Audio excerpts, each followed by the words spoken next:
గురు విను గురు. అన్నయ్య అన్నయ్య మా అమ్మని చంపేస్తున్నాడు, కాపాడవా? గురు సైడ్ సవాల్. ఆగు, నువ్వు ఇక్కడే ఉండు, నేను వెళ్ళొస్తాను. నా కాడ ఎక్కడుంది? నువ్వు ఆ ఇల్లు వాకిలు చూడకపోతే నా కోరి డబ్బులు కూటికే చూడకపోయా. నన్ను చంపితే మాత్రమే ఉంది. పువ్వు తిందువు రా ఇవ్వలేదు సుఖంలో తేలిపోవాలి, స్వర్గంలో సింధులు వేయాలి.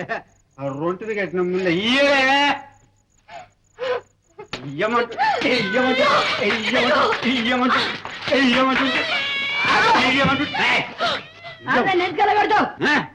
నా పెళ్ళాం మధ్యలో నువ్వెవడు? నేను కొడతాను, చంపుతాను, ముట్టించుకుంటా. నువ్వెవడా? ఒక ఆడది మొగుడుకు పెళ్ళామే కావచ్చు, కానీ ఆమె అందరికీ తల్లి. మెళ్ళో మంగళసూత్రం కట్టాను కదా అన్న అధికారంతో నా పెళ్ళం అన్నావు గాని ఆమెను ఎప్పుడైనా పెళ్ళంగా ఆదరించావా? ఆదరిస్తే ఈ తల్లిలా ఉంటుందా? ఈ పసిపాపకు ఇక్కడ పాలకొండ గతి లేక ఏడుస్తుందా? పోషించే బాధ్యత లేదు కానీ కొట్టే అధికారం మాత్రం ఉందే. బాపూజీ ఏమన్నాడో తెలుసా? మన దేశంలో కష్టజీవుల సంసారాలు బాగుపడాలంటే మద్యపాన నిషేధం కావాలి అని. గద్దెక్కిన ప్రతివాడు ఏ కోతే కూశాడు, మళ్ళీ గుట్టు సప్పి లేకుండా గొంతు తడుపుకొని వస్తాడు. అదేవిరా అంటే ఉపన్యాసం ఇచ్చి గొంతు ఎండిపోయిందట. అలాగే మెత్తగా మాట్లాడితే నెత్తికెక్కుతున్నావు గానీ ఉండు, పోలీసులు పిలుచుకొచ్చి నీ అంత తెలుస్తా. ఆ పని మాత్రం చేయమాక, నా పెరివిడిని జైల్లో వేయించమాక బాబు. నువ్వు ఎన్ని హింసలు పెడుతున్నా నీ కోసం ఎంత తప్పించిపోతుందో. ఇందులో రవ్వంత మమకారం నీ మనసులో ఉన్నా ఆమెను కొట్టగలవా? వెళ్ళి అనండి.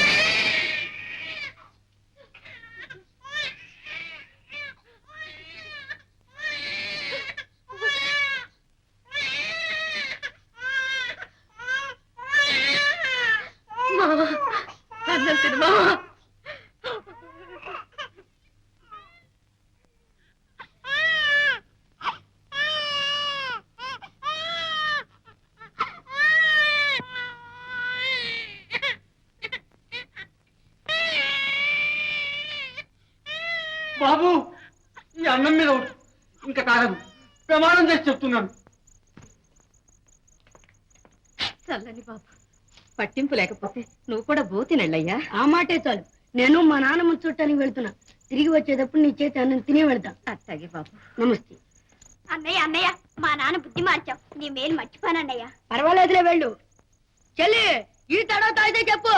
ఓ ఇంకా తాగను పిల్లడా, ఈ జన్మలో తాగను.